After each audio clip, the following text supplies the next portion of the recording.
my wife orders so much Amazon, and she's just killing the grass. I said, you got to stop ordering Amazon. They're killing the grass when they deliver that stuff, man. They set me up. They set me up bad though, because when I moved in, I had fescue in the backyard, and I had Bermuda in the front lawn. Yeah. And that's like marrying a girl that's only hot like half the year. It's pointless, you know? I'm okay with that. I'm okay with that. Yeah. So as soon as it gets below 60, she's in sweatpants and a sweatshirt for like half the year, that kind of thing. Right. No, I'm just Easy kidding. access. It's true. No, so I had to rip all that out. And I put all fescue down, and I try to keep her pretty good, but I need some tips. Well, let's start simple, Josh. What is your square footage of your lawn? Or new property you're moving into. New property, yeah. Square footage of the new place. Man, it's hard to say. I think I got about.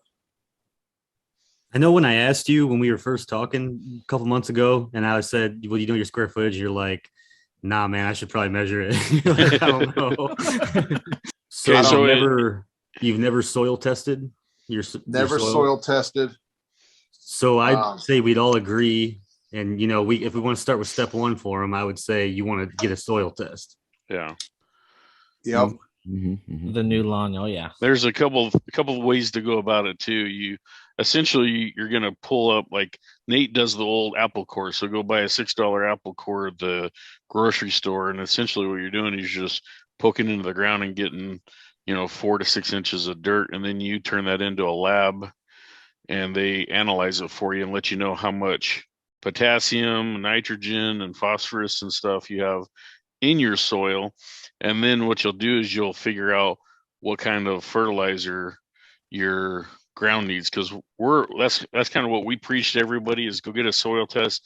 All right, and everybody on this thing does the soil test.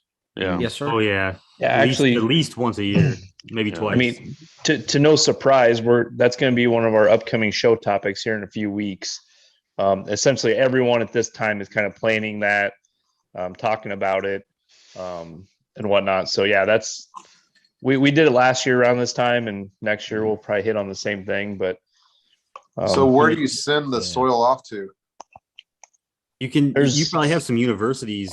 If you have any universities close to you, they probably have like an extension office that does it. There's also a lot of different labs. Vandy's got one that'll do it. There's a lot of different labs that you can send it to. Then you know exactly what your lawn needs. So when you buy fertilizer, it has a ratio on it, and then you're not wasting money. You're not putting stuff down you don't need, and you're putting the stuff down you do need, and then that turn your lawn green.